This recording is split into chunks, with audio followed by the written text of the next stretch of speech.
Coming up this week, we're talking all about the Xbox Dev Direct and some of the games that we missed out on in 2024. This is the HGO podcast.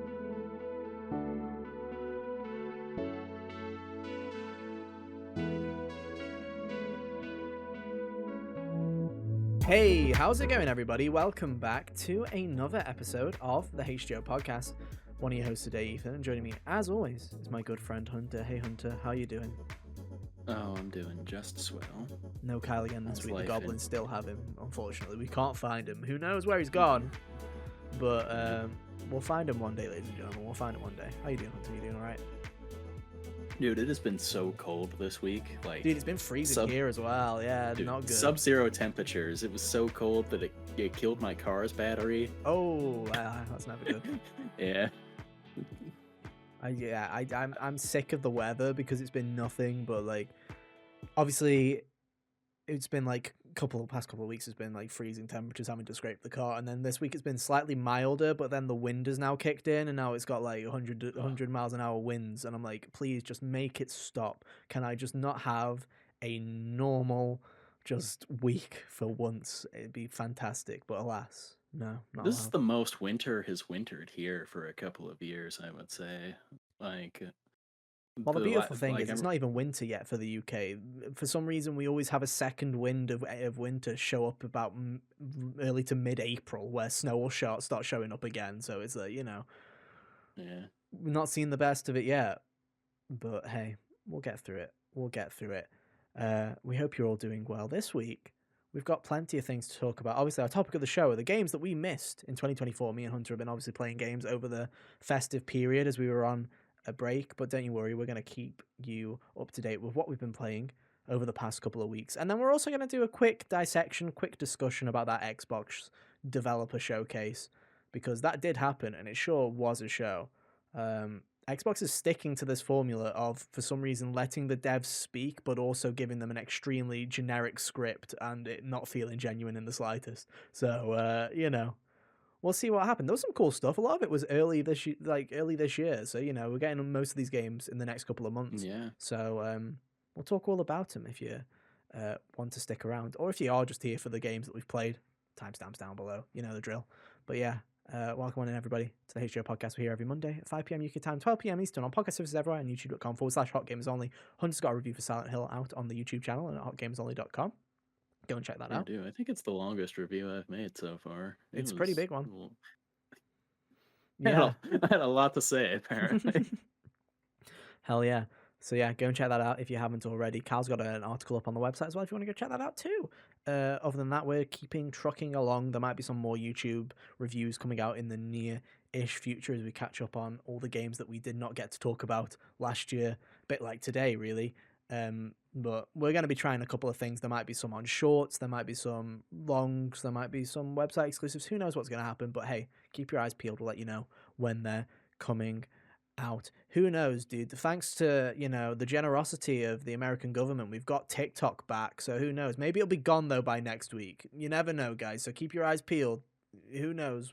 The whims of fate, dude. Maybe we'll all be on Redbook or whatever the kids would do. That like the kids. This is the age that I'm at now, Hunter, where I'm like the youth, it's the been children, the youth. I have been a grumpy old man about the minute-long video format since Vine. Like that was the one of my age, and I still thought it was stupid. You see, I can sit there and act all high and mighty, but I watch short form content a lot. I have the brain rot, I do not act my age. I feel like, I might be 27, but my brain still is very much acting like I've just finished college and I'm 21 years old, and the brain rot continues. So, I can't escape it, but it's all good. We'll live. But we'll see. We'll see what happens over the next couple of weeks. Stay tuned. Keep your eyes peeled and all that jazz. Let's talk about this Xbox developer showcase real quick. We're not going to talk a huge amount about it because I don't think there's too much to discuss other than, hey, these games are coming out pretty soon. And what are Hunter's funds? Because let's be real, this is all very much a Hunter showcase. Like, there's a lot of stuff here that Hunter may be interested in here. Everything showed here is something I'm interested in playing, for sure, yeah. Hell yeah. So, which one do you want to talk about first? I guess we can just go in order. Ninja Gaiden was a new Ninja Gaiden game was announced at the start of the show. Yeah, so Um, it's published by Xbox, developed by in partnership with Team Ninja and Platinum Games. yeah, which it's Interesting. good to see Platinum getting to do something. They've been, With I think this whoever's is the first left, thing. yeah, Yeah, yeah, because yeah, most of the people that have left, as far as we've been hearing, but you everybody. know, Yeah, yeah, and thus has led to they haven't put anything out since Bayonetta 3, have they? they did the Origins, Bayonetta Origins, the Surezio and the Lost Demon, the little Oh, mini right. game thing. Yeah, Right, I forgot about don't want to that. call it a mini game. It's a spin off game. I shouldn't call it a mini Yeah, game. it's a This little spin-off. tiny thing. No, it's a little Uh, spin off game. Yeah, I think because it was so drastically like different. something else, I But also for some reason the assumed lead it on was that has also outsourced. left. The lead on that Yeah, also left. He's gone to work for Housemark, I believe. smart, Yeah. nice. But But yeah, yeah. I mean, here's the thing, right? Is I saw this and I was like, okay, Ninja Gaiden 4. Okay, cool. Um, it looked like when I was watching it, I'm like, this looks like a hack and slash, Japanese hack and slash game that's coming out in the year 2025. I'm like, seems to tick the box, really. It's been a yeah, while though since the new Ninja Gaiden, right? It's been a while, a good yeah. chunk of I time. think it's. I don't. I haven't played these myself, so I don't actually know when the last. I want to say like 2012, sometime in like the PS3 era was the last one. You got it bang Um. on. It's 2012. Oh. Oh. Look at me go. But yeah. Fountain of Eh, knowledge. yeah, and like they were always something I would hear about, but never really had much of an opportunity or occasion to play. Yeah, But I'm looking forward to trying this one out when it comes out because it looks cool. I like Platinum's stuff when they're, you know, functioning at their fullest potential. and Team Ninja makes some good stuff as well. Obviously, it Yeah, looks Team Ninja makes at worst solid stuff most of the time. Like, Neo, Wolong, Rise of the Ronin. Like last year wasn't really anything special, but I still played all of it because I was liking what I was doing enough to keep going, yeah. you know? I mean, it's like it was pretty, it's pretty interesting them those two studios teaming up to make this. It's gonna where does it fall under more? Do they take some of that Souls like inspiration, which it looked like from some of the big like bosses? It looked like they were at least taking subtle inspirations from it. I'm not saying that it's a Souls like, but you could kind of tell with the parrying and stuff like that it kind of it felt you could see the Team Ninja as well as the Platinum Games in there, which I thought was pretty interesting. Yeah, Um, because like as far as seeing when they were fighting like a bunch of enemies yeah, on the screen, it seemed there's a lot of just the general style of this that I get like a lot of like Metal Gear Rising from with the way that he was doing like those flashy bit silhouetted red and black shots there yeah, yeah, reminded me of like the spine rip thing from Metal Gear Revengeance. yeah, So, 100%. and I think one good thing about this game also just off of the general premise here is the being in like this weird cyberpunky setting, I Hmm. think helps it stand out from the deluge of what we are getting as far as the feudal Japan set Hmm. action games coming out in this year and for the Beyond, next yeah, couple. Because this year we have confirmed Ghost of Yotei and Assassin's Creed. yeah. In this potentially this year, probably next year, more likely is that Phantom Blade Zero Oh, it's game and definitely also next year at the Onimusha. earliest. Yeah, Yeah, 100%. yeah, yeah. You ain't getting that this year. I can promise you that one. I definitely don't think so, but it's But no, I thought it was interesting. Again, I think one of the big takeaways from this showcase to me was I think this is the first kind of play of Xbox just going all in on being a multi-party publisher because straight away available on PS5, Xbox published, no yeah, kind of questioning about it, but it's on day one on Game Pass, and it's like, okay, that's cool. I like that they're just I like I think the thing that I hate the most, and I hate this about everybody's showcases, but Xbox used to annoy me the most because they would show things that are definitely third party, definitely coming to Game Pass. I'm like, that's cool. But then they'd have this embargo where they're like, you cannot tell people that you're on PS5 for a week. Like Persona 3, for example, where it was like they just pretended that it was not coming to PlayStation for about 3 or 4 days, and they're like, Yeah, and it's coming to yeah. PlayStation, and it's just weird. So I like that Or they're there were just like like, weird yeah, just do it. situations where what was it? Like the condition of when that Blade game and what that's going to come out on Yeah, was and potentially still I don't know anymore, I don't care. Is still nebulous possibly. yeah, 100%. I feel like it But was a good yeah. move, and also, like, let's be real here, because they also announced that they were doing a hybrid, like it's a remaster more than a remake, but of Ninja Gaiden 2, Ninja Gaiden 2 Black, which is it seems to Yeah, be the original game, but in Unreal Engine 5, because I think the original was yeah. on Unreal 2 or 3. So They did a Ninja Gaiden Black a while ago. Like this is part of what's prevented me from ever like breaching into this series is that the differences between the versions and all of that has just yeah, been something that is too much of that has been too much of an annoyance for me. When I do if I do broach trying to get into these games before this new one comes out, I'll probably just get whatever the available collection is that's on the store and mhm, this, Black 2 here. Uh because I've always wanted to try these games out since, I like Devil May Cry and Bayonetta and uh, Ninja Gaiden's cut from a similar cloth, I would say. It kind of straddles this line between being that and also, I'd say, kind of like the progenitor of the more modern, soul crushingly difficult yeah, yeah, kind of action game. Because, like, before Dark Souls got its whole, you know, reputation there, Ninja Gaiden was of a similar kind of ilk, hmm yeah. It just was at a interesting. I also quicker thought pace. it was interesting that they just shadow dropped it. I thought that was pretty cool. And again, Yeah, I feel like from an Xbox point of view, it does feel like a much better value proposition when you're like, this game's just shadow dropped. It's available today on everything, but you can play it with Game Pass right now at no additional cost, or you can pay fucking $60 for it on the PlayStation Store or on Steam or something like that. And I'm like, if I was wanting to play this on PC, I would just probably just pick up a monthly Game Pass then, because yeah, it's like, yeah, fair play. Um, Interesting stuff though. It's nice to see that Xbox still is trying to at least dip their foot a little bit into the Japanese market. We'll see how it yeah. carries on. We're It's nice assuming to that see Final them Fantasy just is coming trying to it. to, Well, I guess, Koei Tecmo more specifically, just trying to make this series into something again too. Because like, on top of the Shadow Drop yesterday and the game that's coming out in the fall, we've got that Ragebound game that's yeah, supposed to come out in the summer. They're just like, they just decided that Ninja Gaiden is something they're going back to, a and deluge of Ninja Gaiden this year, which is fun. yeah, But it's nice to see them do. Look at these kind of older franchises and go, "Hey, can we do something with them? Why not? Why not?" Square's been doing yeah, that a lot recently, so why not other that's true. studios? Why not? But yeah, so that was the first thing that was announced. The second thing that was announced was obviously we went back to Compulsion Games to see how they're getting along with South of Midnight. That's coming out in April.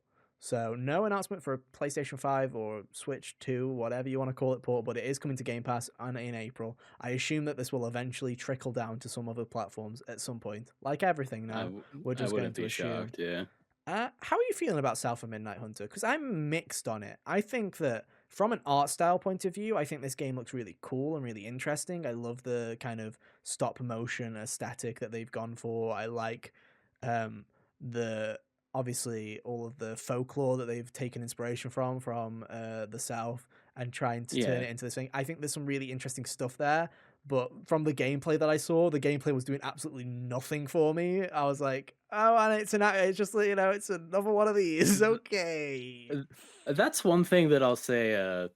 Perhaps the structure of the showcase here was a bit not the best in South of Midnight's favor Yeah. because putting the slower paced game like this on after Ninja Gaiden when they're still kind of like real time set, kind of Yeah. action oriented. I feel like you could have swapped this with Expedition 33 and it probably would have been a little more favorable. But I still think that this game looks pretty cool. I get gameplay wise, I get a I've been thinking it looks like Kano Bridge of Spirits Yeah, in yeah. many regards as far as that, and I liked that well enough. I think that if it's as good as that in the gameplay department, I think that the visuals and folklore stuff will be enough to carry it to being a pretty solid experience overall, I'd say. Yeah. I think it looks pretty solid. Again, it was like, I think the story and the art style are what are selling it rather than the gameplay. But also, knowing Compulsion's history, I'm like, the thing with Compulsion is it usually is the premise that you're actually the most interested about, Yeah, and then the yeah. gameplay is very much I think the that secondary thing. I think that's just a trend with them. I think that the good vibe I get from this game specifically from these people is that I've seen like 3 trailers on it now, and I still want to play it. I remember We Happy Few looking cool the first time I saw it, and then every trailer subsequently talked me out of ever playing it. Yeah, which is But I still want to play this one. I'm probably going to wait for it to potentially go somewhere else, unless, of course, I incidentally get Game Pass for something else in the time it takes in between that. well, there's a But lot of stuff coming to Game Pass Hunter, so never say never. But yeah, I thought it looked like I say, I think it looked pretty damn. It's pretty damn good. It looks fine. We'll see what happens when it yeah, comes out in April. Um, but it looks pretty good. Um, third game was Expedition 33, Clair Obscure. Um, a lot of people know this as, hey, it's that game that Ben Starr's voice was in the trailer for, and it's yeah. a JRPG that's set in well, it just looks like it's set in a It's historical like a France. fantasy Yeah, version of fantasy yeah. historical It's like France. a fantasy France, Yeah. essentially. And we've seen quite a lot of this game now. Obviously, also coming out in just a couple of months' time, right? I think is that Yeah, I believe it's April April 24th. 24th? Yeah. Yeah, competing Um. with the tower defense Danganronpa game. Oh, I wonder what'll win. Yeah. um.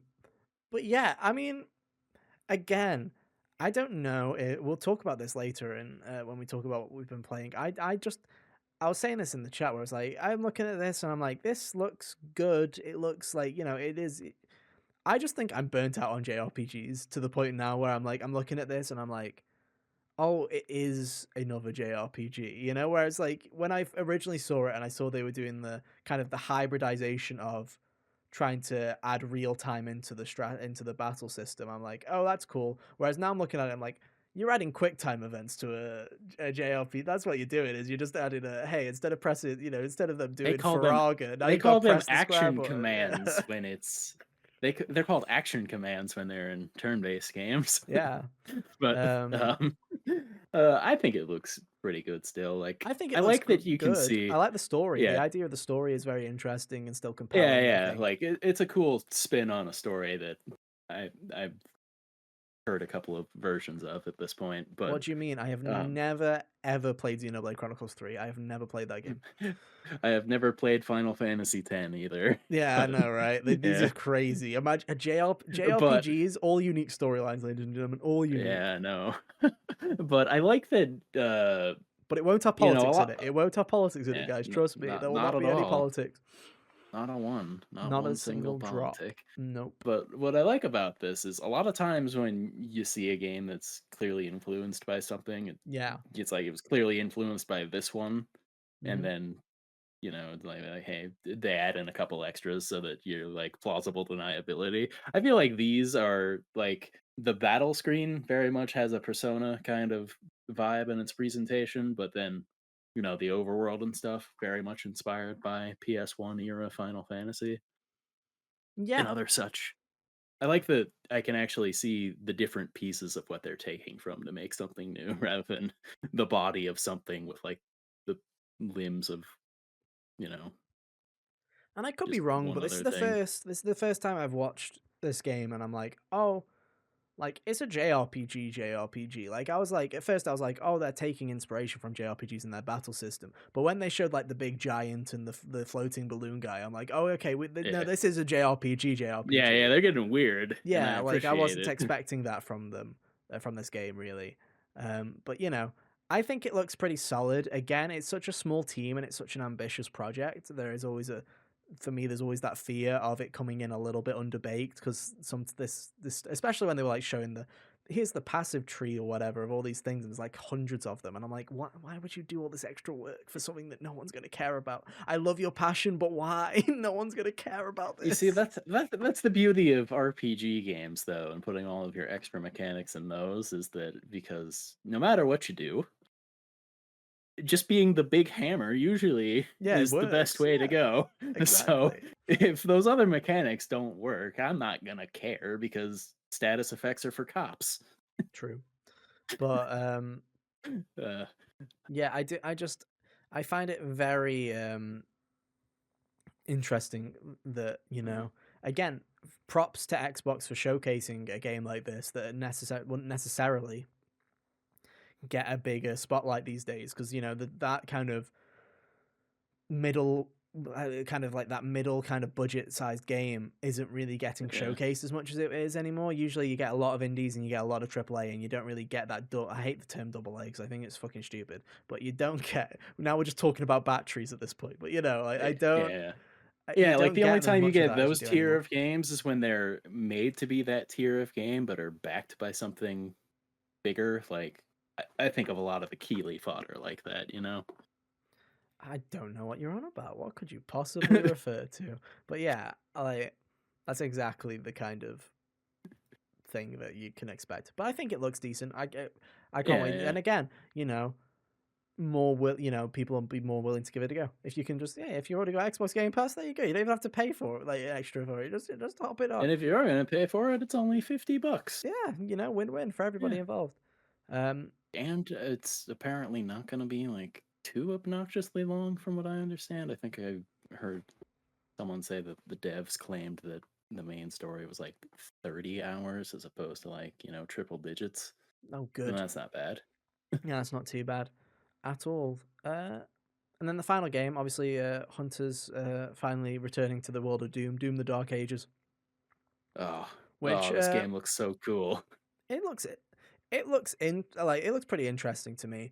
I feel like I don't know, like every time I look at Doom and I'm like, one day I'll play one of these, and now I've looked at this one and I'm like, the weapons are cool and stuff like that, but it was the moment where they were like, in Doom 2016 we told you to run and gun, and then in Doom Eternal we told you to jump and shoot, and in this game we're going to tell you to stand your ground, and I'm like, you've just basically summed it up that I should play Doom Eternal if I want to play one of these because I'm a jump and shoot kind of guy. So I'm like, it's almost as if they were just basically going, "Hey, if you don't like just standing and doing that," I'm like, "Yeah, okay, I'll play Eternal when I when I get to it." I don't know.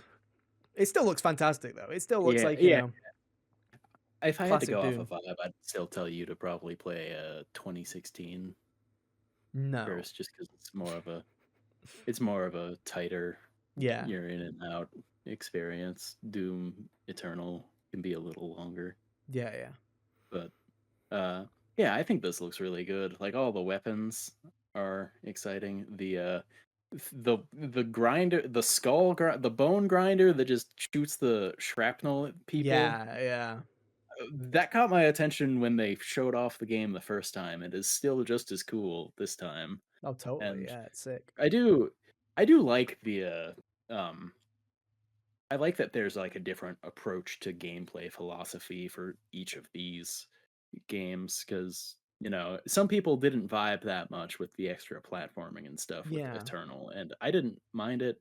I thought it was fine. I thought it broke up the pace of you know, it made moving to from battle to battle a bit more interesting than just kind of stumbling around looking for stuff. Uh, but you know, I like the idea of having a new approach to do it. The shield looks fun to throw at people and like teleport around with and stuff. Like, I think this game's gonna be great.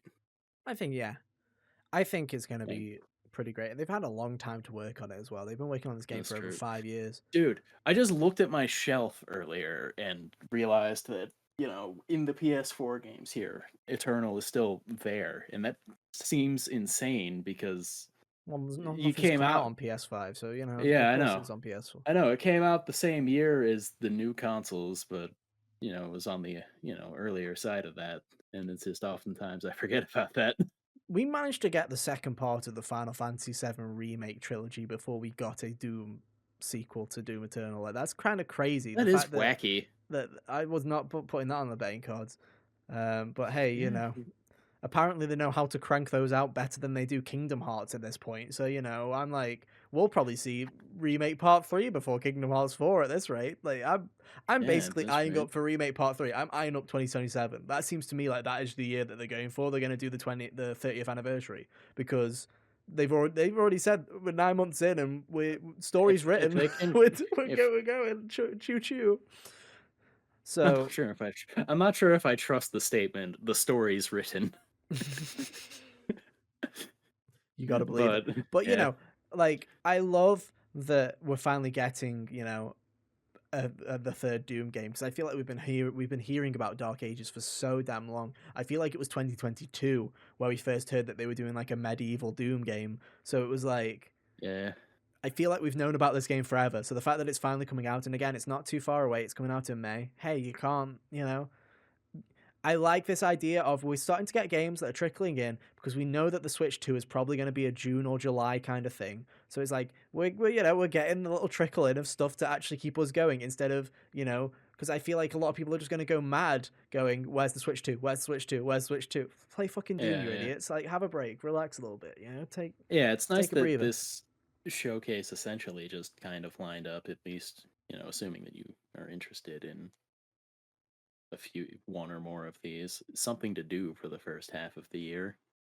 Totally. If JRPGs or Monster Hunter hasn't claimed your soul for the first half of this year, then yeah, you've got Yeah. some extra little bits that you can keep busy with, which is very fun.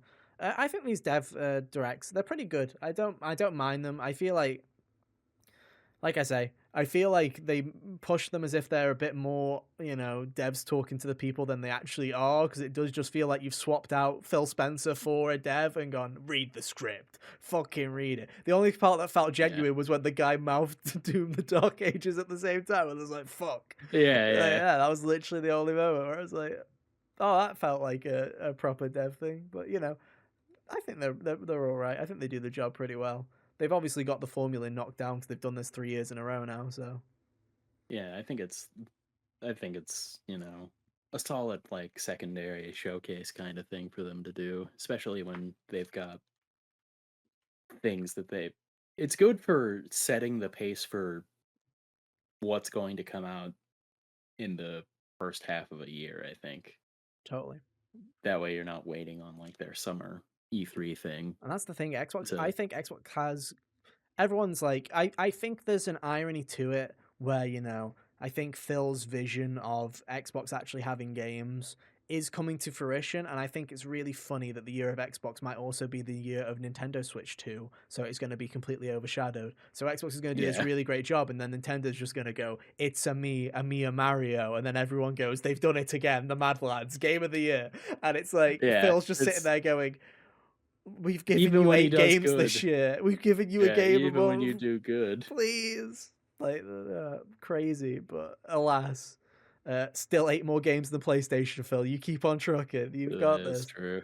Um, Uh, but no, it was a pretty succinct little direct. It's nice to see that, people are trucking. They keep trucking. Everyone was mad in the YouTube comments that there was no Oblivion remake, but you know what? Sit down, shut up. they told you what was going to be on the They show. did, Why would and you? someone leaked that it was a Japanese game that was the secret one. So unless you're Yeah, expecting Todd Howard to fly to Japan and go, surprise, I'm Japanese now, and here's the Oblivion remake, that is not gonna happen. yeah.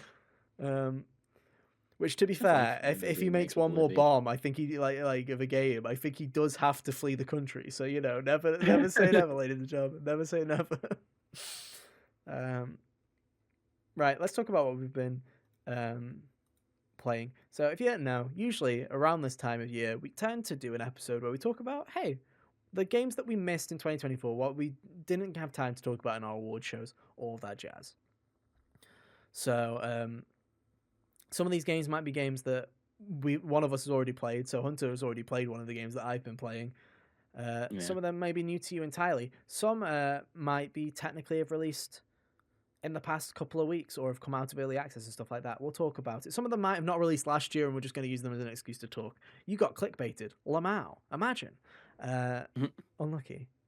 So we're going to talk about them a lot now. We're going to start with a recent release, Hunter. This came out of early access this past week, and I've been playing it. And I have to start this by saying the magic words, Hunter, of a review copy of this game was provided to us from the developer. So I've been playing a game called Mika and the Witch's Mountain, which is again review copy provided by I think it's Chibig. I think that's the developer, but review copy provided. Thank you for the review code. But if you've also known this podcast, the few times that we have received a review code hasn't stopped me before from bashing things if I don't like it. So, Yeah. good luck, mate. Roll the dice. You gave me a code and I was bored. What do I think? Let's find out. It's actually very good from what I played. I've actually finished the whole game. I played it all in one sitting. And for anyone who hasn't heard of this game before, you might have seen it. I think it's been in an indie world. It's been like in some kind of Nintendo thing at some point. There's been a bunch of trailers. It's been in early access for a little bit as well, but the full release has just come out.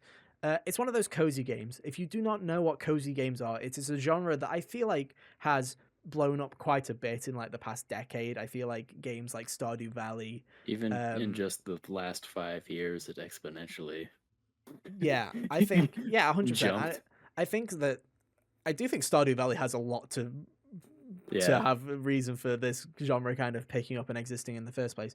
But they're basically just games where they're usually quiet, they have a pretty art style. They're pretty gameplay. They're pretty tame on the gameplay, but they're just kind of a chill vibe to just hang out, play, do what you want. Second screen content or first screen content, you just kind of vibe with it. And this game, what I can say is it kind of has the art style of Wind Waker, and it kind of has these anime cutscenes kind of like Studio Ghibli, and it's basically, if you've ever it's basically Kiki's Delivery Service as a video game. Is basically what it is. You play as a witch who is sent by your mum to this witch's tower to basically become a student witch. This witch basically just goes, yes, let's start your training, and then pushes you off the fucking cliff. breaks your broom, and then you've got to go into the town and you've got to earn some money to repair your broom. So you then start delivering parcels, get a better broom, you repeat the cycle. You basically just start flying around delivering parcels to everybody in a Wind Waker-esque kind of island. And it's pretty cute and it's pretty fun. I'm not going to lie. At first I was like, I like comfy games quite a bit. Am I going to vibe with this? And then I just, played through the whole game in one sitting and was just kind of just sitting there, just kind of minding my own business. It's kind of fun. There's something kind of therapeutic about, it's not like, there's a glide mechanic to it. So there's these wind tunnels that you can go through that will either give you a boost up or glide. You're not just actually just flying everywhere that you want. So it's like there's a bit of skill in it, but it's just kind of fun to just just chill out and deliver. It's like this is like cozy Anime Death Stranding. Yeah, Yeah. exactly. That's exactly what it is. And I like I say, I had a blast kind of playing this. Really, it's like, is it perfect? No. Is that, is it the best story that you'll ever play in a video game? No. But is it cute? Does it have some really fun characters, and does have some charming dialogue and some good music? There's music in this game. It's really good. It's got a really good soundtrack, a very good soundtrack, where I'm like, damn, this is really good. And just some really magical kind of moments, like there's times where you're just flying around and a group of birds will kind of join you and they'll just kind of follow wherever you go and stuff like that. And I'm like, there's just little that's cool. moments like that where you can obviously tell that they're going for that kind of Ghibli aesthetic and they're pulling it off rather well. Where I'm like, oh, yeah, I'm having fun here. It's a chill vibe, and it's not very long. If you mainline it, I think I finished it in under 3 hours. If you collect all the collectibles and stuff like that, obviously you can go on for a lot longer. I've heard, I looked it up, they're doing several post-launch updates. Apparently they're adding some like kind of Zelda-like dungeons to the game and stuff like that eventually as well, which I think is kind of interesting. But essentially what it is a cool little indie game where you just fly around on the broom, chill out, deliver parcels to people, try not to break them. It's basically anime Death Stranding, and I think it's Mhm. pretty fun and it's pretty quaint. And it's out on everything. I think this is. I played it on PC. It runs on obviously. It runs on anything, right? I think it'll be Yeah, pretty I've seen safe, it advertised for the Switch and I think that's the at perfect place to least play it. before. I think I'd highly Yeah. recommend if you are going to play it and you love these kind of games, get it on your Switch because you can just. This is something that you could just chill out playing in your bed for a couple of hours, or again, just like it's very pick up and play. There's no real, like I say, you can. There's rankings where you can get like if you damage your parcel too much, you might get a frowny face stamp instead of a smiley face stamp when you deliver it. But let's be real here, it's a cozy game. The game's not gonna sit there and go, "Oh, sorry, you were 20 seconds off." It's pretty lenient with all of its timings. I think this would be a great game to play with like younger family members. Just let them play. Just chill out. I like it quite a bit. I had a lot of fun. I honestly went into it going, I just really don't want to play Metaphor right now. Like, oh, this is some they're saying that these keys are available. Sure, why not? I'll give this game a go. And I actually came out of it going, I actually had quite a lot of fun there. Like, it's not a game that I would inherently go towards, but I'm like, I can happily recommend it. Uh, Yeah. it's a really fun time. I enjoyed it quite a bit. It's got some charming dialogue, a really great soundtrack. These anime cutscenes are pretty good as well. It's all around quite a solid package that I can happily recommend. And it's everywhere. It's on PlayStation. It's on Switch. It's on PC. You can get it anywhere. I don't know if it's on Xbox. Maybe it is on Xbox. It probably is on Xbox now and then. But it's pretty fantastic. I think I should play more cozy games because this is like content where I just don't have to think, and they're pretty good. I like it's like you still get the dopamine, and you're like it's kind of fun. Yeah, I know what you mean. Dude, I played Toem last year. I Oh, got I around to love doing that Toem. one. I played that. Oh, It's Toem so was they're good. making a new one. Are they? Yeah. Oh, bro, I'll I don't buy that I game. don't know when it's supposed to come out, but I'm gonna probably pick that up when it comes out Yeah, because I will. I Same. I It's played fantastic. Toem.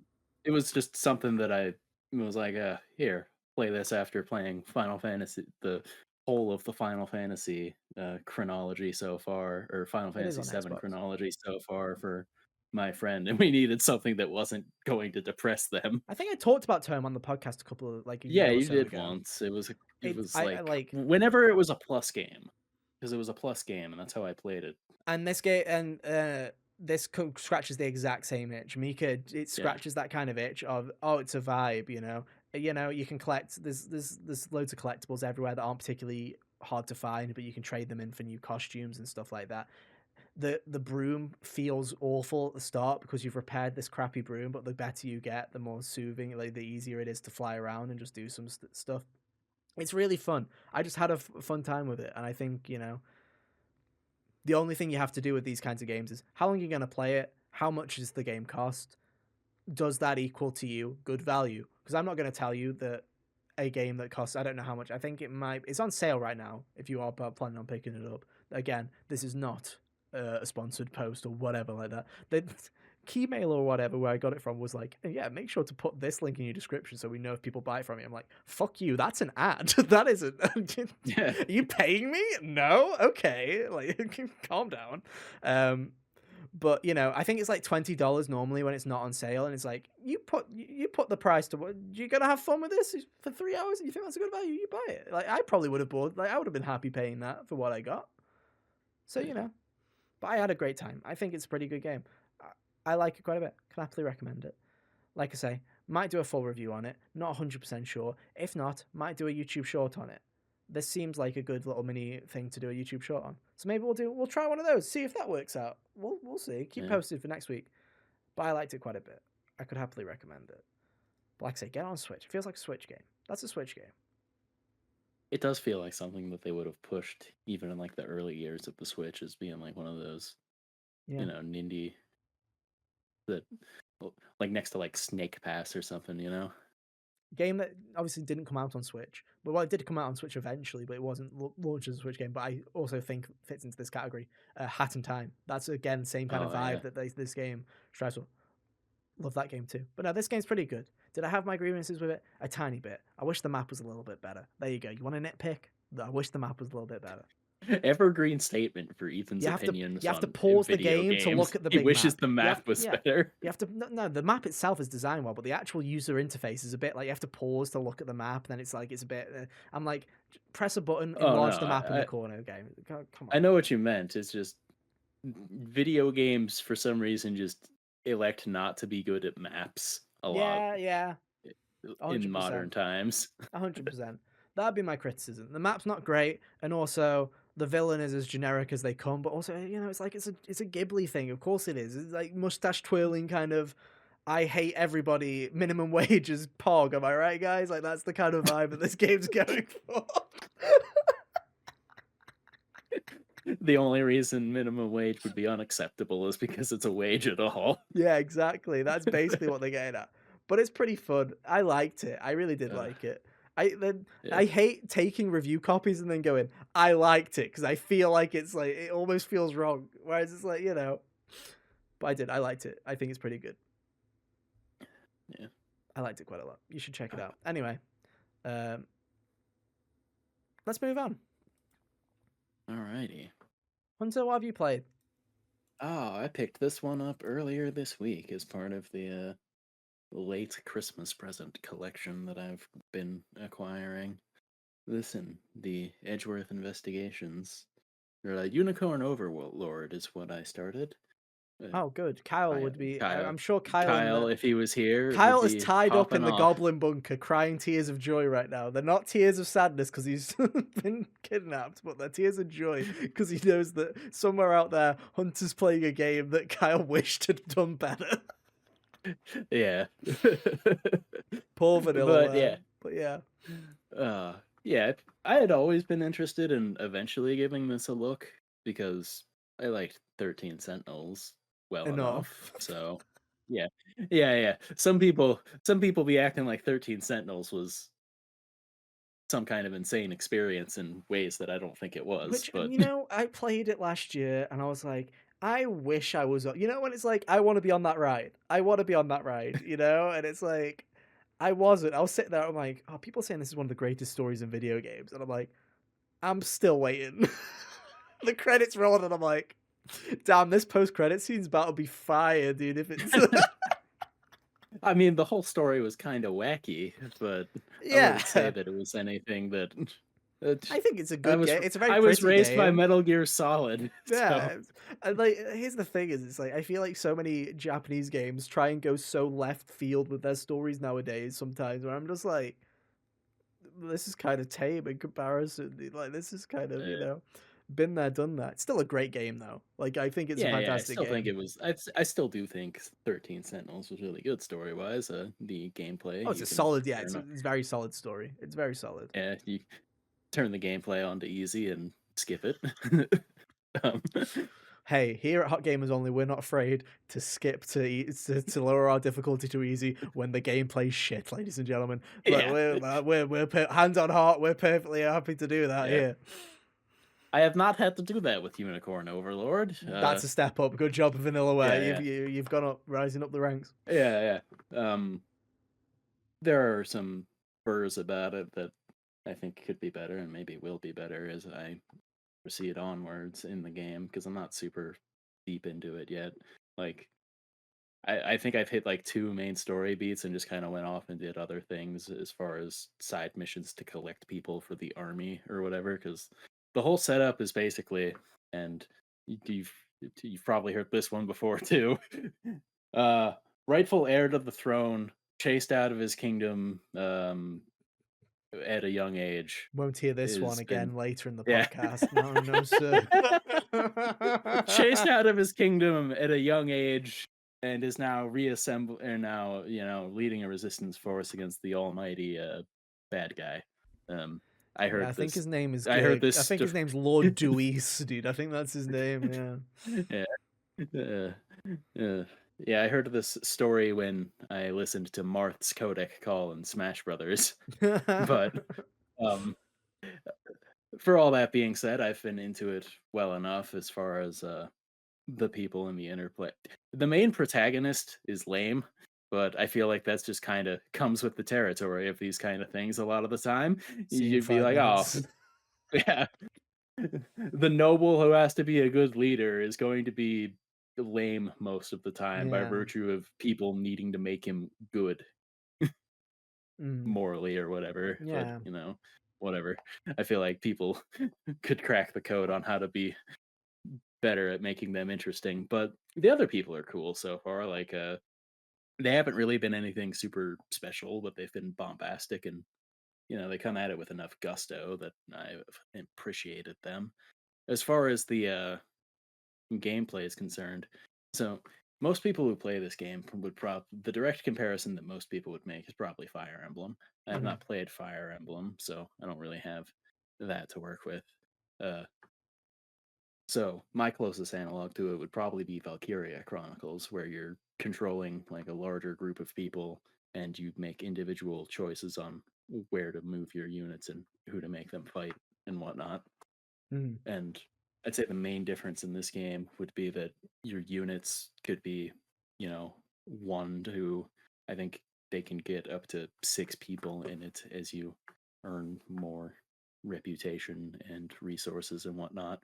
Right now, I've got all 6 or so of my units chilling at 3 people per thing. Uh, and yeah, the little burr that's been kind of annoying me as I've been doing these battles is kind of like, I don't know. You Because when you send your unit to do battle with another unit, Mhm. you don't actually do anything in the battle itself. You just kind of Sit there. you just watch them do their thing, and based on like what their abilities are and that kind of thing is how the Yeah. battle will pan out. And the annoying thing is that they only run for like a set amount of back and forth, and then you just disengage. So like if no one's dead, it's Yeah. very annoying. I'm like because it'll claim you won because you technically did more damage, and then you have to go in and attack them again. Ew. And like That's weird, yeah. and like yeah, and like I guess yeah, to lead back to the Valkyria Chronicles comparison, that kind of thing happens with that too in a way, but it seems more organic because you choose to control a person in like a third person kind of Yeah. ordeal, and then you just choose to do an attack and then use the rest of your movement or whatever. It seems less like you're not cutting to a battle that you're having and then cutting away from it. It's a little Mm. weird. Yeah.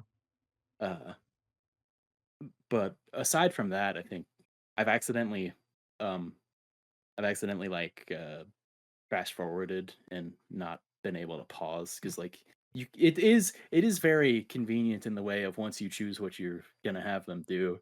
If you need to walk somebody from one end of the map to the other, you don't have to watch them do the slow motion little overworld walk from place to place. Mhm. You can hit like R2 and it'll go faster until Yeah. whatever. There's allegedly a time limit. I see the bar every time, but I've never been in danger of running out, so that's Yeah. nice. Uh, they have a lot of classes for people to be occupying, apparently. Like, aside from the mercenaries that I've been hiring to fill out the ranks of my army, I don't think I've seen one repeat, which, you know, Damn. is funny because I haven't really been putting too much thought into what I'm doing, really. It'd be like, okay, uh, bow and arrow counters thieves because thieves evade and bow and arrows are guaranteed shots. And that's like Mhm. the only hard counter to things that that's really stuck with me so far. Aside from that, I've been like, I'll just pick the ones that hit the hardest, match them up with each other, you know, No, fair, fair. kind of thing. And then, make sure to not use them for every fight because every unit has like a stamina kind of value where you use uh they have like I think it caps out at like 6, so you could like fight 6 times in a row without resting or something, and you'd be and then you probably have to make them wait a turn. I haven't actually tapped them out on that yet, so I don't know what the consequence is, but uh yeah, it hasn't been much of an issue because they're pretty generous with these stamina values.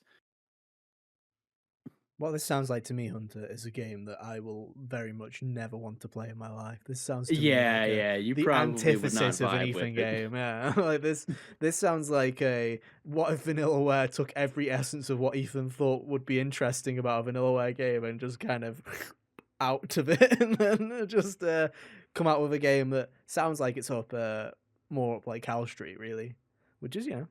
fair play, really. But hey, as long as you're enjoying it, that's all that matters.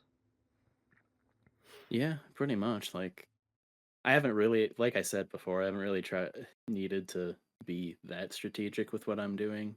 Hmm. Uh, Maybe the game will hit a point where I'm forced to think a little bit more later, but if not, I'm perfectly okay with just smacking people with the, metaphorical hammer until I win Oh yeah. because that's how I play most of these games. Yeah, why not? If it works, it works, dude. If it Yeah. works, it works. Yeah, if it works, it works. Like to draw back to the Valkyria Chronicles comparison one more time, I used like I played the first game pretty much leaning on three people and an army of 15 usually, or I like a mean, platoon of 15, 20. that's how I played Three Houses, dude. That's how I played Three Yeah. Houses. Was I had my strategy, which was usually Unga Bunga, Edelgard, and whoever else in the front. Yeah, it's like Who cares? There what's were the three people in the back that never got played. They were like, their movement was like to the one spot, then the next turn back to the other spot, and then just back and forward. You stay there and maybe buff my guys. That's all you'll do. Yeah, yeah, basically I was always just like, what's that? Alicia by the middle of the game dodges everything and can move twice. That's Yeah, incredible. no, But fair yeah, play. I'm sure that I'll find like just the most pleasing combination of people to send out in this Oh, I'm game sure you will. eventually, and I'll be like, ah, yes, here it is. This is just what it is now. Perfect. Perfect. Brill. Well, hey, if you want to hear more about Unicorn Overlord, we do have a podcast episode on it from about, gosh, you're going to have to go back now, about 9 months or something like that. But hey, it's there if you Yeah, want to go and check it out. closer to when it came out. If you want to hear Kyle's opinion on it, which is probably, he's the go to for this kind of game. So, if you want to go and hear Kyle's opinion on it, uh, go check out that podcast episode as well. Sorted. What's next up on the list? Next up on the list. Oh boy. So there's this rightful heir to the throne that was driven out of his kingdom. Yeah. I finally have gotten around to. I haven't finished Metaphor Refantazio, but I am knocking on the door for the sixth time to exit this Yeah, video game, dude. Uh, he's where a reasonable game would have ended at this yeah, point. certainly would be. I'm basically at the end. I've got like optional content and then final dungeon. So I'm pretty much certain that I know how I'm feeling about this. This game is I'm pretty locked in on my thoughts for this game now. I don't think there is anything that could happen in the end that would shift my perception of this video game any more or less. But we'll see. Maybe if the What if main what villain if sh- dies another time, and then the fucking oh no, the main villain has died. Let's reenact every time. Oh, hello there. Nice to see you. I've just come off camera and I'm still alive again. Isn't that funny that happened? Wow, that's crazy. Wow. yeah, That's my favorite it's moment in the entire video game is where I feel like slight spoiler, but who cares at this point? You've had 4 months, and it's not even like it's halfway through the game, so who cares? Where you literally go, we need to kill the guy. We got him, guys. We killed the guy. Guy enters stage left. Ah, so you thought you killed me, and I'm like, there we go. What a great minute! Like it was cinema to a T. Where I was like, that's so funny. Like it's fair play. It's so funny. it's like that thing that Sephiroth does, except he leaves you on the hook for longer. Where basically, anytime you start winning against Sephiroth, he's just like, "Nah, peace out." And also, say Sephiroth for a long period of time is a figment of Cloud's imagination, whereas this guy is very much real and just enters stage left whenever he feels like it. Like, it's just like, yeah. I've got the villain passageway around the back that just lets me get up to the roof of a building within 5 seconds. Don't mind me. Um, He's got the Michael Myers teleportation. yeah, basically. But Uh, So yeah, I'm about 50 hours into this game, I think, give or take.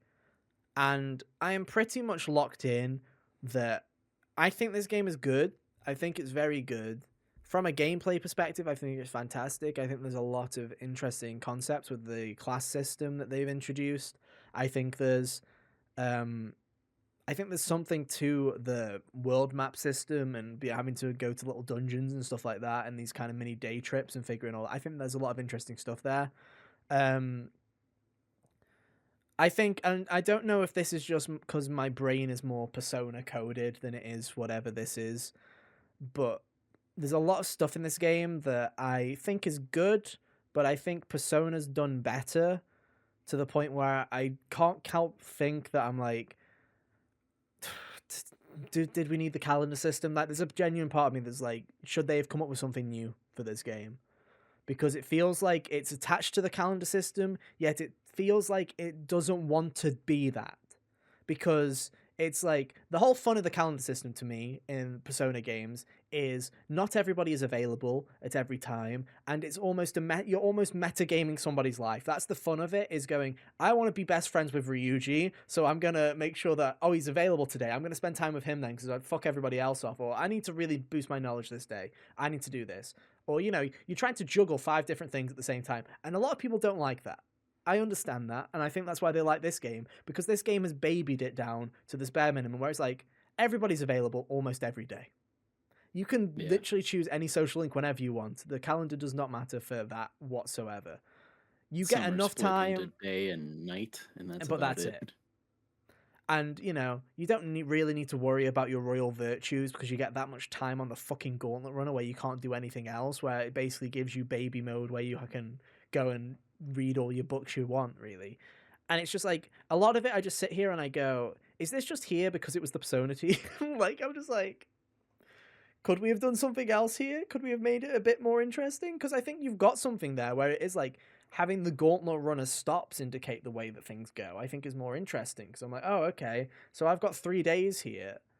I've got to think about my deadline's in 17 days, but it's going to take me 3 days to get over there. I think that stuff is really interesting. Where it's like, oh, do I have enough time to go over here and do this dungeon and then come back and still meet my deadlines and stuff like that? I think that's really interesting. That's cool stuff.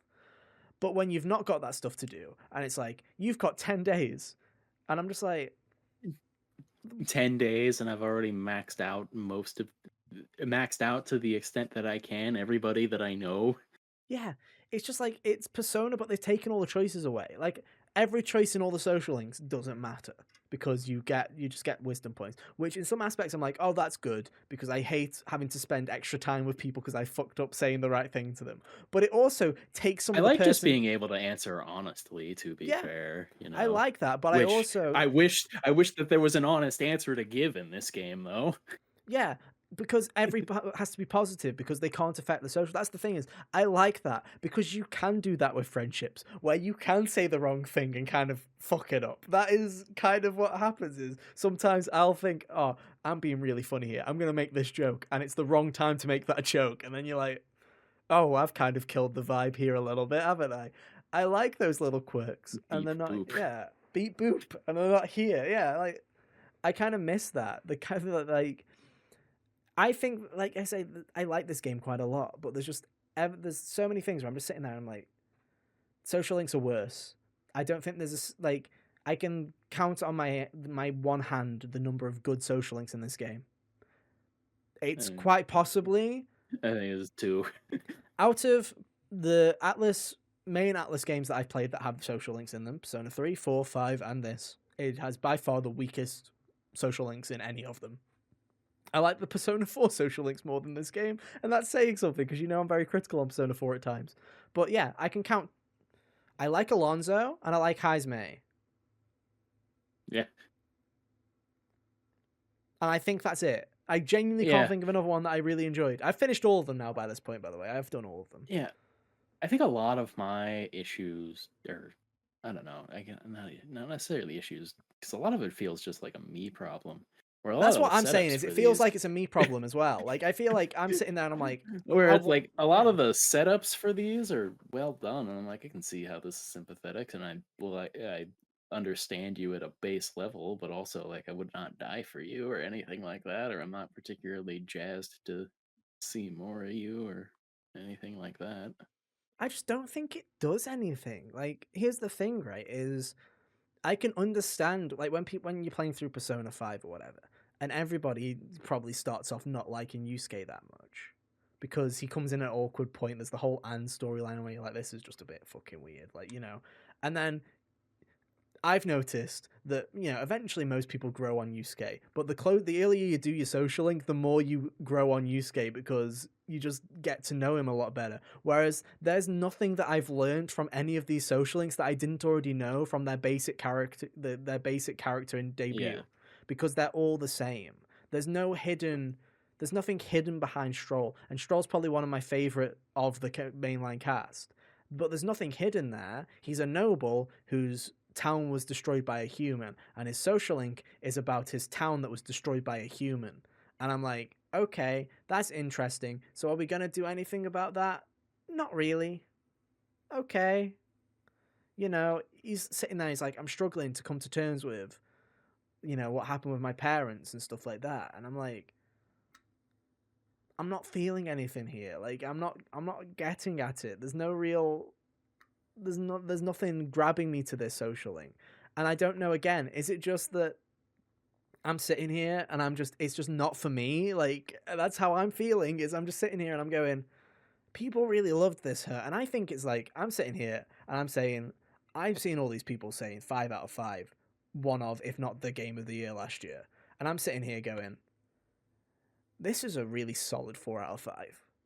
I don't see what that extra reach is that everybody else is going to. Because it's like most of the characters, like I say, I think Heismei's a fantastic character. I really love Heismei. I think he's fucking incredible. He's my favorite party member by far. It's not Yeah. even close. I think the Alonso social link is really good as well. I think there are some great characters. I like Luis as a villain. As somebody who does not like really generic big bad characters, I actually really like Luis. I think he's done really well Yeah, in a lot of which has areas. been which has been fun because for a long time you're like, when does Luis become good? And I think it's criminal that the game does spend 30 hours pissing about and then spends 5 hours dumping on you. I think it's terrible. I think it's really bad kind of design. Because we all clown on Persona 5 being 100 hours long and it having a really long setup. But also, I never feel like there is this part of Persona 5 where it just decides to dump its entire plot within an hour. And this game does dump its entire plot within an hour. Where I'm like, Yeah. there's the fun moment, like they'll do exposition dumps. I love when a JRPG does an exposition dump. I love the start of Chapter 4 in Xenoblade Chronicles 2. I love the moment in Persona 5 with the big reveal at the end of November. I think all of that stuff is fantastic. I love when a game does that. What I don't love is when you spend 3 months pissing about and then the game just goes, oh, we've run out of time. How's September for just a massive lore dump? And oh, look at this Yeah. mage's castle. You're not going in it. There's no dungeon here. You thought there'd be a dungeon at the mage's castle? You don't fuck. There's nothing here. Like, I'm just like, why? Why is the pacing so off? Why does Luis become so interesting in the second half, yet the game just decides it's time to start wrapping it up? And I'm like, no. Why are we pissing about in that why are we doing that stupid storyline about the children disappearing in a random village for so damn long? Why? Why are we doing that? You know, like, because there's some really good, like I say, I think, you know, the Highwind stuff with Juna, I like quite a bit. That's where I was like, oh, that's kind of interesting. I liked the island stuff. The island stuff was pretty good. And then there's this Yeah. exposition dump, which is a bit hit and miss, but then it gets really good near the end. And I'm just sitting there and I'm like, the first 2 dungeons in this video game, the first 2 sections of this video game, I love Heismei as a character. I think he's fantastic. But he did not need that much nonsense to just introduce him, really. They could have introduced him a lot quicker and just got on with it.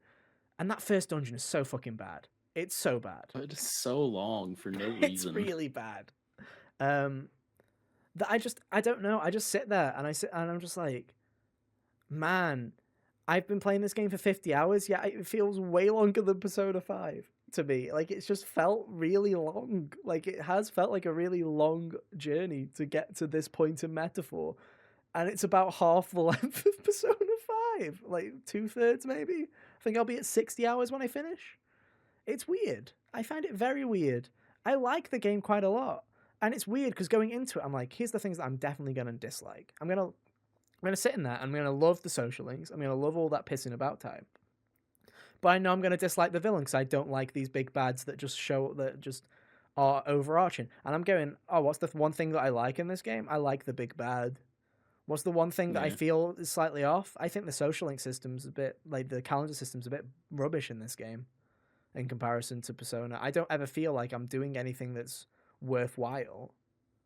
I've not even noticed the skill checks really. I've never gone to a social link and gone, oh darn, I don't have enough intellect. When I I'm like, started Alonzo, that happened to me once or twice, maybe, just because like I had failed to notice I had failed to notice the little platform that you can, give speeches on. So I was sitting there with like zero charisma for the first two sections of the game. yeah.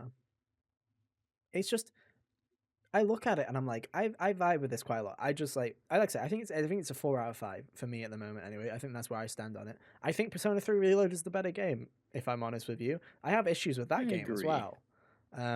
Don't get me wrong, that game is far too easy. For example, this game's fine in its difficulty, um, but I just sit there and I'm just like, I don't. I wish I loved it as much as everybody else who is, especially as an Atlas fan, as somebody who absolutely adores Persona. Persona 5 is my favorite video game of all time. Persona 3 is pretty high up there too. Persona 4 is somewhere on my list of video games of all time.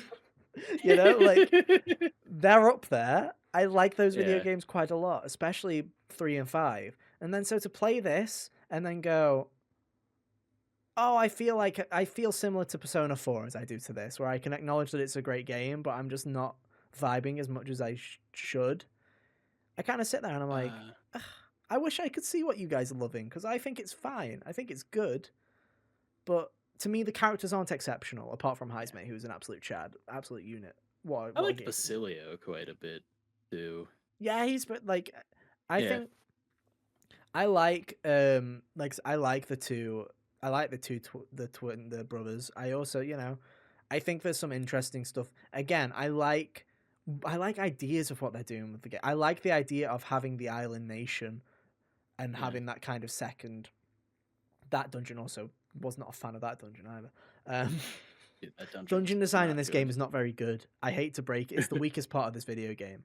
Is the the dungeons that are short bursts are really fun and actually quite engaging. I really like the shorter dungeons. I think they're really good. The longer dungeons all feel like they were like, oh, people really fucking hated Akuma's palace in Persona 5. Let's base all of them on like that kind of level design. And I'm like, no, I don't want long, windy corridors that are boring to go through. Please stop. Please make it stop. MP check, MP check, MP check. Do you have enough MP to keep going? No? Okay, keep bashing your head. Like, it's just like, I don't know. I just, I like the game, and I feel like I'm sitting here and people are going to get angry because I'm just bitching about stuff and still being like, I still like it quite a bit. It's still a very good game. But I just wish I'd saw what I just wish I could see what people love. I just wish I could see that final glimmer where everyone was like, game of the year. Because I'm sitting there and I'm like, not for me. Like it just I missing the like it mark. as an idea quite a bit still, and I like that it exists, and I think that whatever they come up with, and maybe not necessarily a metaphor to, but like a follow up in whatever respect, I think might be able to add on some of Oh. you and I feel are missing. Yeah, 100%. I feel like it's like I say, it's really difficult because obviously I think in terms of the gameplay systems, I think there's some really interesting gameplay systems at play here. I like the class-based systems to an extent. I think some of the requirements are really The way that arbitrary you and unlock just them is a little tedious. stupid. Yeah. As far as the oh to get the upgrade here, you also have to have, you have to be 6 level million points in this random thing that you you have to never have wanted to you use. have to be level 10 in the tier 2 of this one that I'm never gonna want. Yeah. I I don't want to think that play as commander. and I feel like, I feel like that should be the reason. Like the reason to do social links is not so that it unlocks you the access to give you the bullshit 6 million years of grind. It should be oh, to, for Stroll to fully unlock his potential, you need to go and hang out with this random person that gives, and like that should be the more, not the, you need to get Stroll to his max potential. You need to go and hang out with this guy 7 times so that then you have the privilege of buying his entire fucking lineage so that you can get this one upgrade. I think that's really dumb. I do, like, again, it feels like, I don't know. It feels like I'm interested in the story. I think the story is rather good. Um, I don't think it's one of Atlas's strongest stories. I really don't. I think that it's rather generic. I'm more interested in where we're going with, more and all of that stuff. That's more interesting to me, of trying to figure out, okay, why are you Metaphor Igor? Like, what the hell is actually happening over here? Rather than, you know, most of the main stuff. There's some, like, I like Luis as a character. I think he's very interesting character. I like him quite a bit. I think the main character's awful. I really don't like the main character at all. He's very shoulder shruggy. It's hysterical that this is the character they decided to make, Voiced. voiced. Yeah, I agree. Whereas, like, I would have loved if Joker had a voice. Yeah, and More than the if persona anything, calls. I'm perfect. After playing an Atlas game with a protagonist that does voice their lines, I've come to the conclusion I think I preferred it when they don't. I think because it's like, I think it's fine. I think it works, but there is also a part of me that's like, I'm not gaining anything from this. And there is a part of this game very much doesn't want you to play it like a Persona game. Persona very much does let you role play in the sense of, hey, do you want to become this person for a bit? You can become this person. Whereas Metaphor literally starts the game saying, what's your name? Okay, you're not this person. What's this person's name? And it's like, straight away, I'm kind of out of it. It draws that barrier. So maybe that's why I don't care about the social links anymore, because it's not my relationships with these people. It's me playing like doing these things. Like, this is what I feel like. It draws that line straight away. So I'm like, I don't know. I like it. I think it's fine. I think I'm also just experiencing JRPG burnout, which is, after 2024, I think that's a valid thing to have because there were so many of them. There were a lot of them. And 2023 and 2022. I've just been playing a lot of them recently, and I feel like I've at least played 2 or 3 JRPGs every year for the past 3 years. And I think for a lot of people, if that's your main genre and you really love them, then that's fine. It's like how I could play 1,000,000 platformers in a year and I wouldn't get burnt out on them. But I think, there's only so much anime bullshit I can deal with in my in my small little brain, that when I'm just like, yeah, I'm kind of over everybody saying the same voice line every 5 fucking seconds. Like, I'm kind of over that. I'm kind of over it, just a tiny bit. I also, most minor nitpick in the world, but I will bring it up. Why the fuck, when I'm like lost 20 health, does everyone go, do you want to heal every 5 fucking seconds? Why is that a thing? Why am I running around a dungeon with 80% of my health and everyone's going, we should heal before the next battle? Walk 2 steps. Do you want to heal? Walk 2 steps. You should think about healing. I'm like, leave me alone. Like, genuinely leave me alone. It's like the text messages from the team in Persona 5 about, hey, let's give it up mementos. Can I also say that is also something that I miss. I miss the banter. There doesn't seem to be near enough banter between the actual teammates in this game. Like, there's no walking around a dungeon and people say something funny. Like, the amount of times I don't particularly like mementos, but the amount of times I have smirked at, like, just like a random comment that Haru threw out. Random shot that Haru threw out of the bus for no reason, and I'm like, that's so dumb. I love it.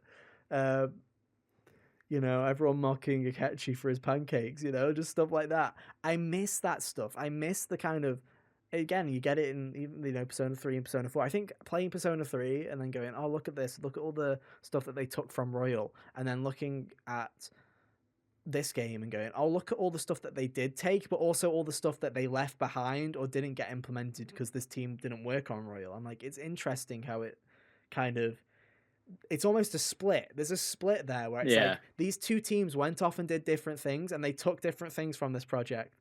And yet somehow it's like, I don't know, Metaphor feels older to me. like as a game, as a concept, it feels older to me, and I feel like there's a lot more substance to it, especially in its combat Persona systems. 5 is the world of the book.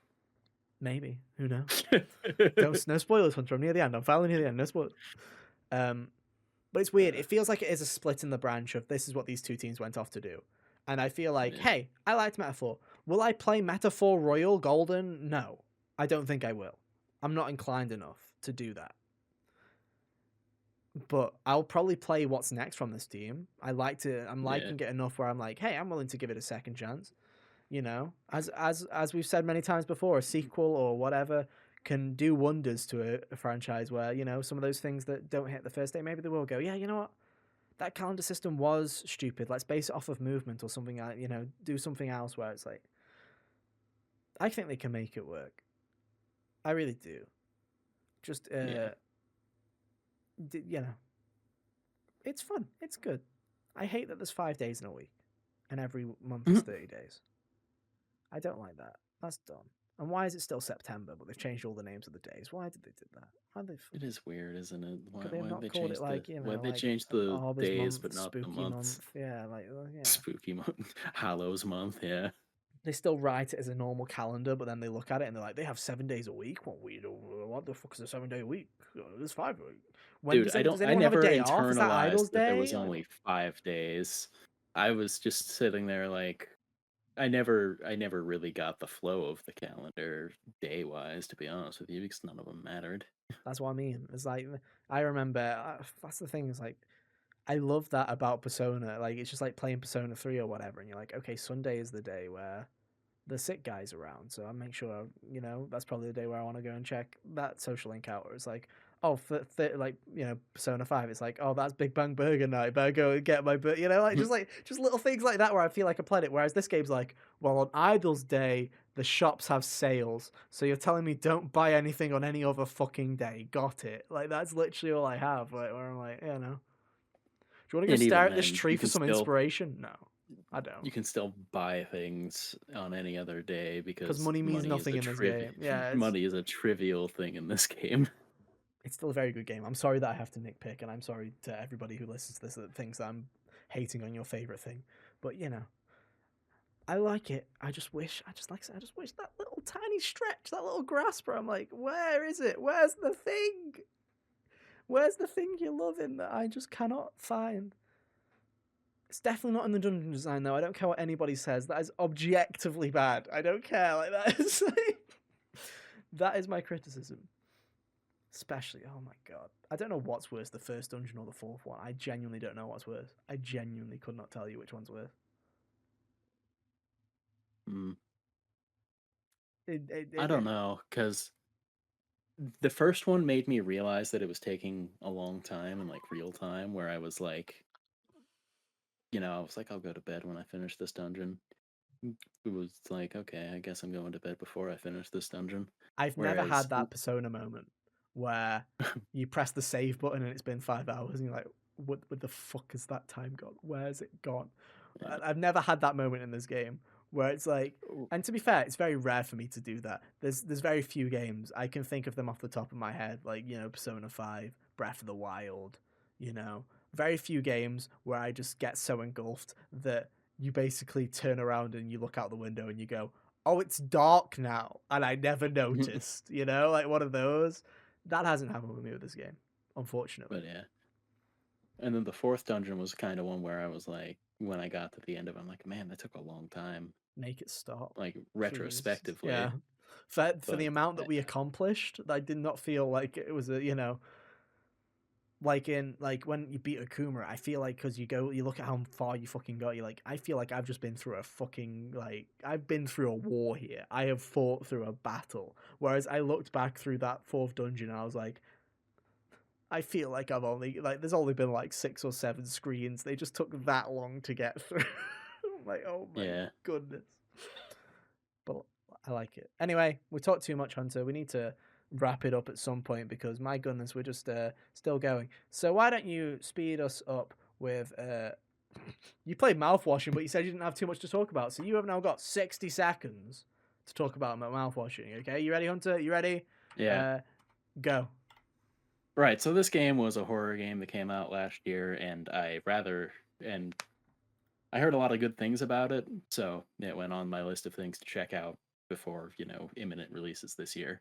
Um, it's really good. I like how weird and psychologically evocative it is, but also I can't tell you too much about it because it gives away the tricks and all of that. I can just say, it's one of those like emotionally uh, very depressing games where you play it, not necessarily going to feel good, but I think you'll walk away with something. You'll think about it a lot.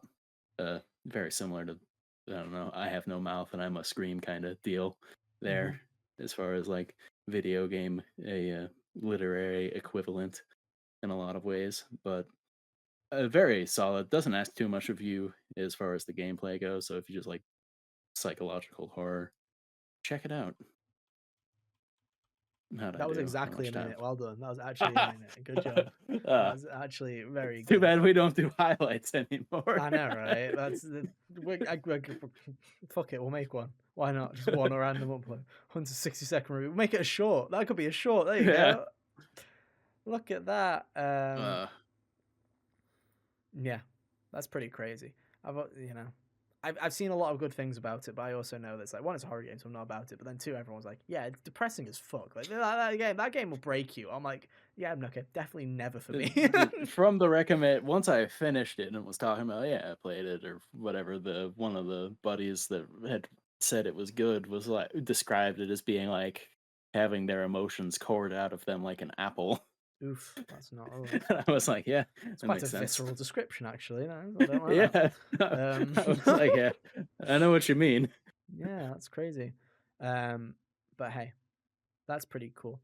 Um, we got Hunter. You've got quite a little few games. You got quite a few games that you've been going through. You've been a little gamer, whereas I've not. I've been a Oh little yeah, yeah. lamer. I So, just trucked along through a bunch of stuff in yeah, the of course time you that did. we had Of in course you between. did.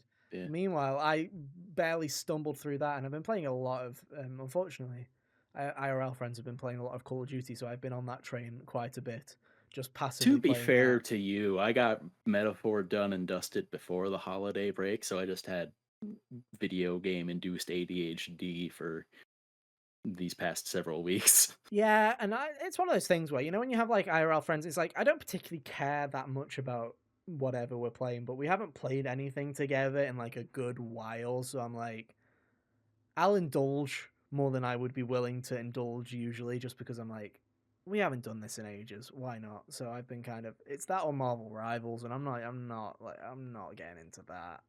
So it's like, yeah, You surf your time with Overwatch. yeah, I did my fucking time in the mines, but yeah, so I really have not played much of anything really.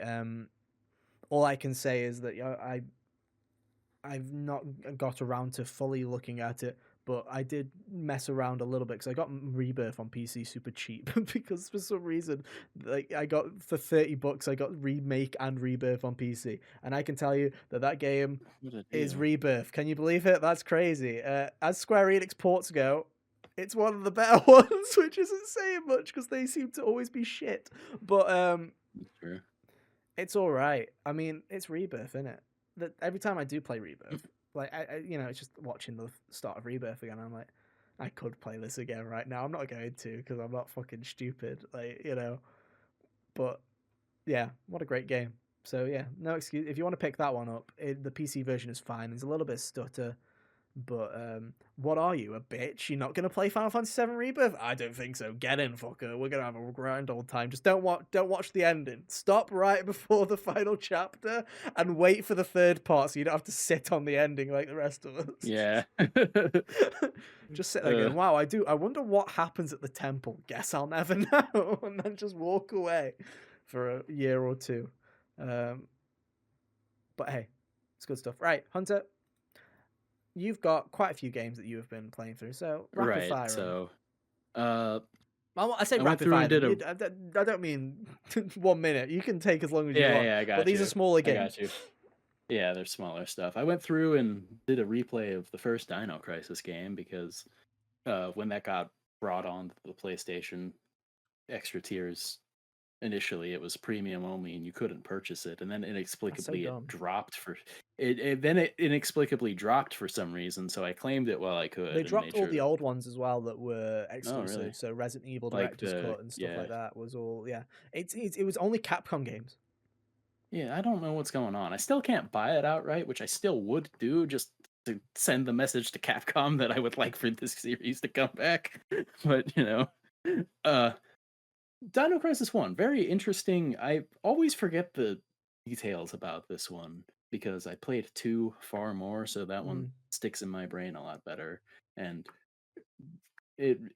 they're wildly different in a lot of cases because Dino Crisis 1 in many ways really is just Resident Evil with dinosaurs. It very much is a bunch of interior spaces, it's quite claustrophobic, funny. but you've got yeah, but you've got dinosaurs chasing you, which I don't know about you, but is substantially more threatening than zombies. Yeah, especially PS1 zombies. Like, like PS1 dinosaur could still be quite threatening, I feel. Yeah, yeah. Um, Like I know that the special monsters in Resident Evil, do kind of up the ante a little bit with yeah. like Mr. X and the Lickers, but a Velociraptor is more intimidating than the average shambling corpse. Oh, 100%. And Especially because, it's like, I remember seeing clips of like the original Jurassic Park as a kid, and that used to terrify the yeah. hell out of me. Going on the ride at Universal Studios, they have like a big, like, as before the big drop, there's like a T Rex that comes down at you. And as a child, that scared the living hell out of me. I'm like, no, no, dinosaurs are not fun. I was never the kid that were like, dinosaurs are cool. I'm like, dinosaurs are terrifying, dude. Like, no, it's scary. Oh yeah, there is a jump scare in this game that would have got you because it is like just the most unceremonious. You're like in this like corner office kind of deal in the facility, Hmm. and then you're checking on this dead body that the raptor probably got him earlier. And then while you're checking that, suddenly T Rex bursts through the wall of Oh, hell yeah. windows, and I was like, and I knew that happened, but I was like, I forgot that happened this early, kind of deal. Mm. And then like at a gameplay it really, I might be misremembering some of how the old Resident Evil games worked because it's been a long time since I've played the original versions of those. But at a gameplay level, it is kind of like an advancement of that formula, at least as far as like you'd be minding your own business moving through areas, and then suddenly Raptor would burst through like the boundary that you had just crossed. Yeah. Which, it's kind of one of those things that I always remember the Resident Evil games being like, if you're being hassled or you're about to get got, if you just run back the other way, you can kind of get that barrier of getting your bearings back. Hmm. And it's not so much the case in this game. And I think, it does a very good job at, being upping the tension that way. Uh, I do think it's uh, interesting because, like with Dino Crisis, I think a lot of people always go to Dino Crisis 2, right? It being more of an action game than More a. action, Yeah. arcadey kind I of always thing. forget that the original is a horror game. Like, that's one of those weird things where it's like, It, obviously, because Shinji Mikami had his fucking hands in it, 'cause of course he did. But, yeah, he had his hands in yeah, everything. of course he did. But, it's But always crazy to me because it's like, yeah, when I think of Dino Crisis, I do think of like action game. I don't ever think of the original where it's like, yeah, yeah, it's very much yeah, Resident Evil coded. although, to be fair, like with the split of how Resident Evil's trajectory went becoming more action based, especially when they, got too far into that Yeah, direction with 5 and 6 and whatnot, it's too bad that Dino Crisis got killed at 3 because if you just kind of had that to go move along parallel to it, you could put all the cool action ideas into that because yeah, yeah, for as much as I said that dinosaurs are more threatening than zombies, I think that dinosaurs are more suited to the action setting yeah, yeah, than zombies would be. So it would have been like a totally. great split that way if they could have kept both series alive. Yeah, But I'm still surprised they haven't done something back with Dino Crisis. I It feels think like it's it's the got to be one coming that soon. they If we can is get the one that they haven't. Yeah, The Onimusha come back, I feel like Dino Crisis has got to be, especially because they tried putting out Exoprimal, that's people so were funny. That's so fucking funny. tepid at best, Like and Capcom then has literally brought back everything they fucking can at this point. You'd I assume don't know, like that I they would think at I least think the try. true admit of de- admit admission of defeat will be if like they bring back the fire Mm. for Dino Crisis, I'll be like, okay, we're never seeing this series I don't again. know. Like I say, I feel like I feel like you've got to bring it back, especially when it's like not to say that the remakes of Resident Evil are going to start looking dire. You know, you still got like Code Veronica and stuff like that. But you know, we're getting to the lesser dregs of the Resident Evil franchise now. You know, we've got the peaks. You know, unless they go, we're Yeah. going to try three again. Like unless they try three again, like two of the Yeah. four have been remade now, and it's like Yeah, and like they could do a remake of a second remake of one just to have like congruency with consistency. the Yeah, other one, since Kyle, someone who hopped in it too, still never has never explored the Spencer Mansion, for example. yeah. But yeah, I think it's interesting that, and I think they need like. I feel like it's only a matter of time. Capcom has been trying literally every other franchise, so I would not be surprised if in the next 3 to 5 years we see something from Dino Crisis. Whether it is the real question on that point is, what do they do? Do they go base? Do they go back to? Do they do a full on remake of the first game with its horror like elements, or do they just do an action game? It would yeah, I don't be know what they'll interesting. do. I think that they could. I'd be open to either direction because you know I feel like they could do unique things with either of them. To be honest with you, like they could make a remake of the first one, and they've proven that they can make that work, Hmm. especially with like Resident Evil 4. I think that'd be probably the line that they straddle with it there. Yeah, yeah. And then move on. If they just wanted to remake the existing ones, maybe overhaul Dino Crisis 3 completely because uh, it's conceptually very stupid. That's what everyone's But hoping when they get to Resi 6, dude. Everyone's just like, yeah, do you want to try that one again? I mean, yeah, from a conceptual level, do you want to try that again? Do you want to just yeah, make a new game and call it Resident Evil 6? yeah, basically. But like, and I'd love to. I would love for them to just Dino Crisis remake the first two. Dino Crisis 3 be the sequel that the end of 2 promised. Hell yeah. Hell yeah. I would love that. Um, What else have you been playing? to move, yeah, I all jazzed up for the new season of Castlevania that had released Hmm. last week. As of recording this, I started playing some of the old collection of that. The anniversary collection was what I was messing around with. I got a full playthrough of the first game in. Hell yeah. That's the one. That's one of the ones I have played before. Like and Symphony of the Night 1 and I believe 4 are the ones that I had played Hell yeah. already. Played Rondo of Blood last year. I skipped over 2 this time because I just didn't feel like it right now. 2 is a little too weird for Yeah. what I was in the mood for. I'd have to like get myself in a certain mood to be like, okay, let's give this a fair chance. But I didn't feel like doing that. Played around with Castlevania 3. Got I think about halfway through that for the day I was messing with it before going to bed or whatever. That one makes some interesting decisions in ways that I don't know if they're necessarily conducive to a good time. Compared to like I think the first game has a lot of better design choices in Yeah. the ways that they do things. Like the old Castlevania games, very stiff platforming, Yes. or very stiff with the jumps and To stuff. say the By least. design, Yeah. they want to make you commit to what you're doing. Castlevania 1 had the foresight to not make the actual jumping from space to space very complicated though. Yeah. Castlevania 3 has busted out the teeter-totter platforms My favorite. in some of the Yeah. levels and such. Or like I was playing it and one of my friends was watching me for a little bit and I would just, yeah, they have the little stairs and stuff that you got to hit like down to go up or go down on or up if you're going up or Yeah. whatever. And sometimes I would just be walking and because I had pressed down too late or something, I just fell off the edge. Or you'd be making a jump and if you hit the stairs, you just fall through it because you're not interacting with it or something like that. Oh, It's a yeah. bunch of things where they show the seams and free in ways that I wouldn't have expected. Not fair.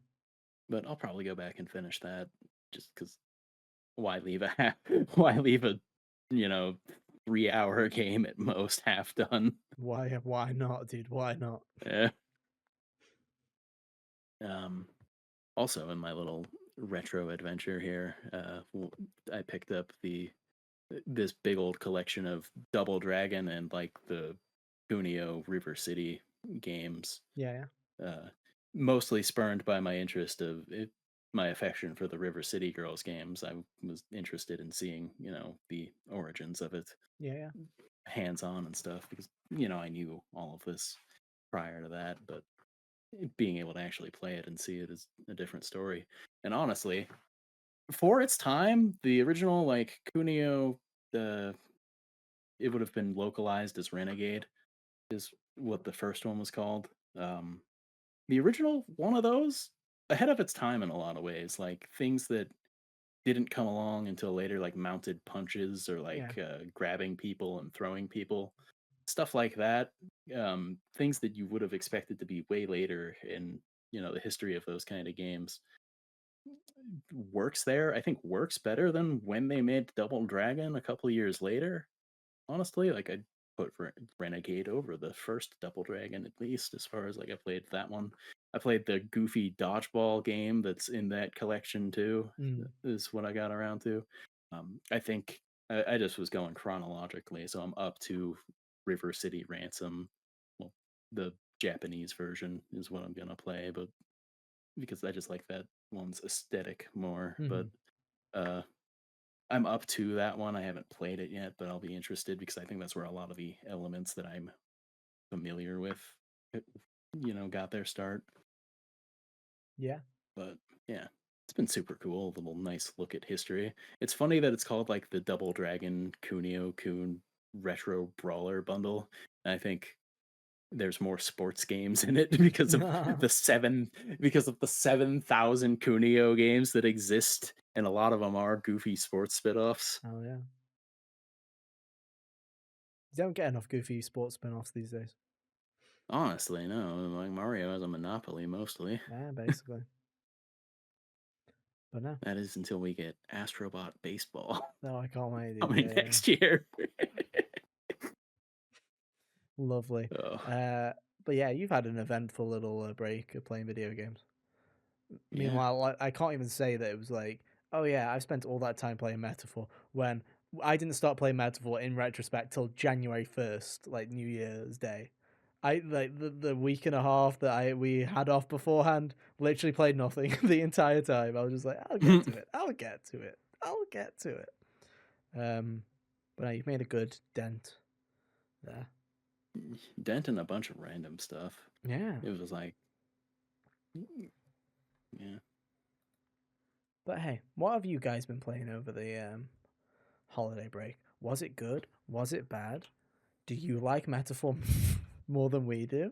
And by we, I mean me, because I feel like I'm definitely on the lower of the rung, and then it's Hunter, and then Kyle liked it the most. Yeah. For sure. But he's not here. The goblins have got him, so it's not his, he can't defend it. The Shimigami Tensei goblins have stolen him. Oh dear. But hey, we'll leave it there for today, I think. Next week, who knows? We are in the we're in the We are dark in ages. yeah. Well, not even the Dark Ages. That's in May. But we are in the Wild West, I guess. Grab bag topics. Yeah. So if there's anything you want to hear us talk about, let us know. Let's wrap it up here then. Thank you ever so much for listening and watching this week, guys. All links are on screen, by the way. No, now if you want to go and follow us on social media sites, et al. I don't want to say Twitter because I've basically given up on Twitter right now. I will repost the podcast if you do follow me on Twitter. I'm not doing anything else. I when I went on it earlier this week, I saw that I have like 9 or 10 like notifications on it. I'm like, I'm not clicking that. I literally just went on to repost and then moved on with my day. I'm like, I'm done with this app right now. Like, especially after what's been happening these past couple of weeks. I'm like, nope, not touching that with a 10-foot pole. But we all are on Blue Sky as well, if you are that way inclined. The way Blue Sky calculates notifications is funny because it'll like give Do you it the 20 minutes after. notification. Yeah. And it'll give you a little notifier for like say 50 people, like a singular post. It won't be this person plus all of these people. Yeah. It'll be 50 instances of this Oh, person thank liked God. your post. Lovely. It's all good fun. But yeah, next week, who knows what we're going to be talking about? I don't. We'll figure something out. It'll be fun. Yeah. Unless someone drops another presentation. Hopefully not. Fingers crossed. But whatever it is, we'll see you then, I guess. But until we meet again, have an awesome week. And yeah, see you next time. Bye. Toodaloo.